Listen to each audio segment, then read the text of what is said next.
Thank you, Chair. Senator Ludlam. Thanks, Chair. Welcome back, Mr Irvine.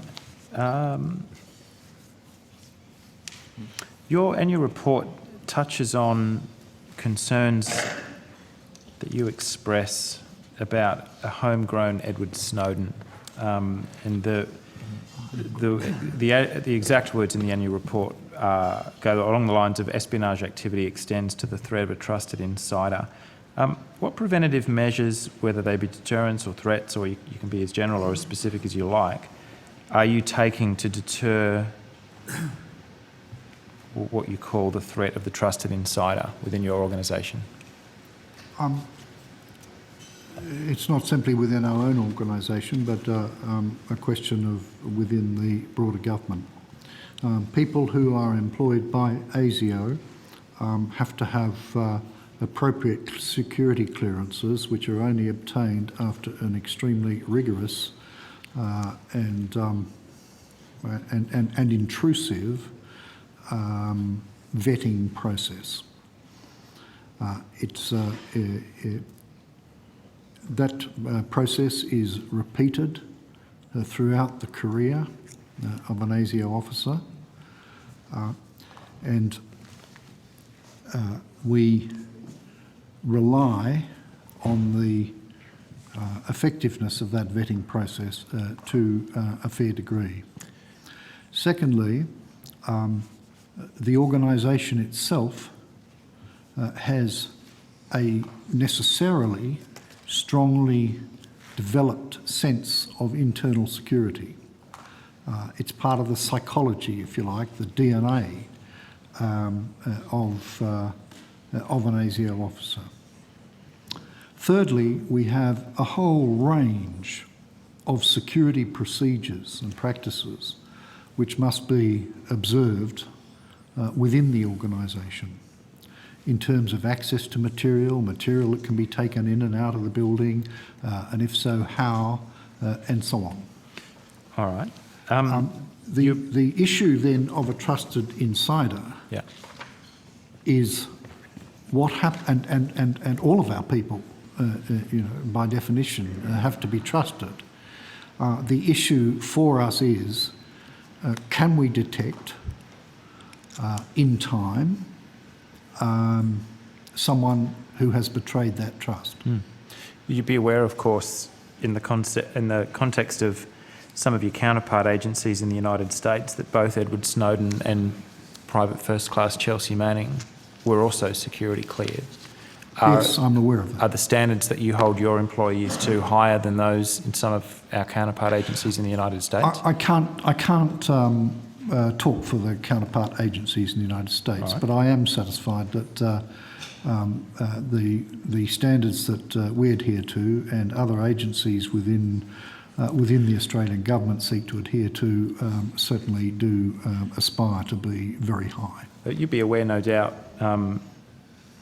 of reports in The Guardian and the ABC this morning in which a PowerPoint presentation with ASD's logo all over it is being put into the public domain. This is an agency so secret that we can't even call them before these estimates committees unless, Senator Brandis, you want to advise us that there's been a change of policy in that regard. I'll pause there if you've got anything you want to add. Well, do you have a question, Senator? Firstly, do you intend to have ASD be able to be called before budget estimates committees, and if not, why not? The ASD is an agency within the Department of Defence. I'm not the Minister for Defence. However, I would expect that the pre-existing practice of that committee would be adhered to by the new government. I'll pursue that later. I'll pursue that later in the week, but thanks for your advice. So, Mr Irvine, that's one example that comes to mind of where security practices overseas, perhaps of a lesser standard than what we are trying to uphold here in Australia, have led to Australian material being plastered all over the internet. And again, that appears to have come from inside the agency. What must have done. I think it is obvious that material that has been released by Mr Snowden and is now in the public realm is a matter for very great concern. And when that material is Australian material, it's obviously of very great concern to the Australian government. I thought so. Would you describe it, without trespassing anywhere near operational matters, would you describe that there's a fairly high degree of collaboration between ASIO, your companion agencies here in Australia, and your counterparts in the United States? There is good collaboration and productive collaboration between ASIO, other Australian agencies, and friends around the world. So, how much material, and have you done an audit of any kind subsequent to those disclosures being made by Mr Snowden through media organisations around the world, of exactly how much of ASIO's material might find its way into the public domain through those channels?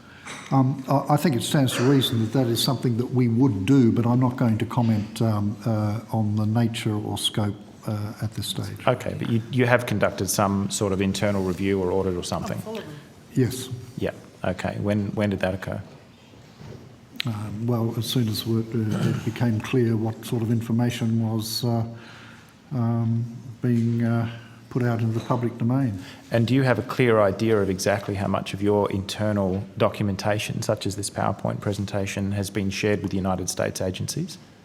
We have a good idea of what information we have shared with other allied and friendly agencies, but I won't go any further than that. Okay.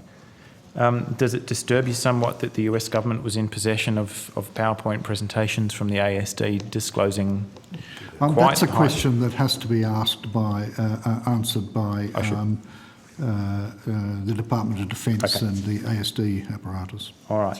But do you share my suspicion that one day it'll be an ASIO PowerPoint and that we will be asking these questions about your work directly? I most certainly hope not. Okay, we can leave that there. Can you describe for me why you're not required to keep records, or no, actually, I'll ask this question in two parts. Why you're not required to report under the Telecommunications Interception and Access Act your records identifying metadata collection, as, for example, the Federal Police and a number of other agencies are? We are very keen to ensure that the nature of our intelligence inquiries and investigations is kept secret, so that it is not possible to determine who and what we are targeting. Okay. Would you not, though, apply that same line of logic to the Federal Police? They investigate serious organised crime. The Federal Police operate in a different sort of environment, and it's not I think, right to compare us apples for apples. And I would add too that the notion that these figures are reported and not reported publicly doesn't equate to the notion that this is a process that goes on willy-nilly, unregulated, unmonitored, or without any oversight. All right. There's a whole for the use of metadata in our organisation. We need quite specific internal authorities. Our use of the data, our attempts to get that data, and so on, are carefully monitored by the Inspector General of Intelligence and Security. So there is a highly developed process of accountability, which I would hope would give people an assurance that we are not acquiring data willy-nilly for prurient purposes. Everything we do has to be in accordance with our Act and the Telecommunications Interception Act. All right. I think you might have answered my next question preemptively. So you do keep substantive internal records that would enable you to identify, at least to the IGIS's satisfaction, the number of citizens whose telecommunications stored data have been intercepted or monitored, whether metadata or substantive data? the Inspector General of Intelligence and Security has the right to access all ASIO records and data and files, and does monitor the use both of metadata with internal ASIO processes and the use of warrants, warranted interception activities approved by the attorney and as they occur. Okay. Would you have to put up a specific flag if you were obtaining the metadata through a warrantless process or had applied a warrant to access material relating to MPs, senators and journalists in this building? I've answered this question before. I think probably you asked it in the following way, and that is the ASIO Act and the responsibilities that have been given to ASIO under that Act require it to investigate and advise the government on all threats to security as defined by Section 4 of the Act, no matter who the individual is.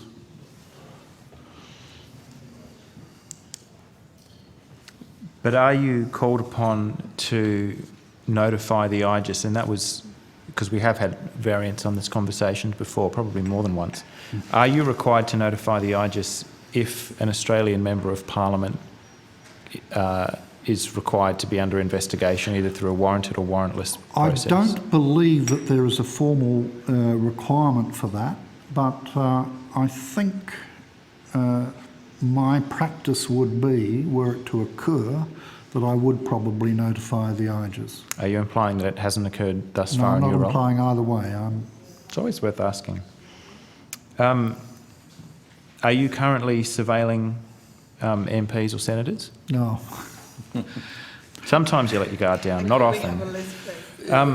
I assume you treat everyone in Australia the same if they fall within the categories of your requirements under the Act? In exactly the same that law enforcement is required to treat everyone equally. That's right. Okay.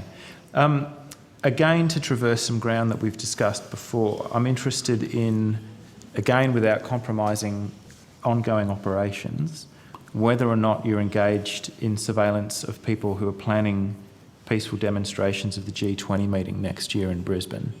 I'm not going to answer that, but you do know that our remit, our requirement, does require us to examine whether or not there are possibilities for political violence or potential political violence taking place. That's under one of the Section 4 elements of the heads of security. Violence is one of your key threshold tests, isn't it, for whether somebody's interested is or an important threshold, yes. Not the only one, but a key one.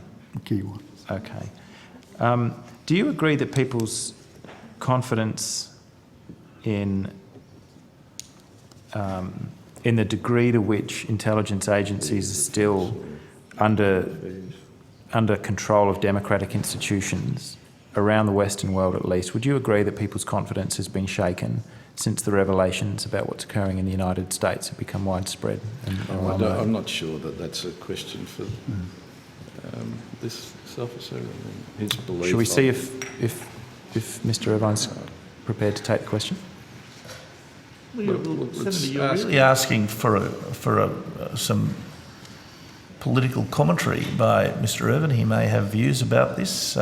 Some of Mr. Irvine's views are quite instructive. Well, look, I thought that we were here to consider the budget estimates, and I'm sure Mr. Irvine would have both well-informed and illuminating views on a whole range of political topics, but I'm struggling to see how his opinions about political topics bear upon the budget estimates, Senator. All right, let's get back to specifics then.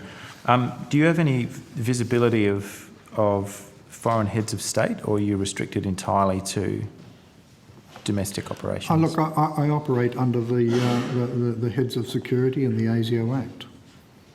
All right, so I would need to put questions to ASIS, who also don't show up, or to ASD regarding the scandal that's broken open today regarding the Indonesian government. Well, you take your own advice on that. No, I'm just asking, does ASIO have any visibility of that at all? I'm not going to comment on what are essentially turning into foreign policy issues. Yeah. My responsibilities are specifically for security intelligence under the ASIO Act. I'll leave it there. Thank you, and thank you, Chair.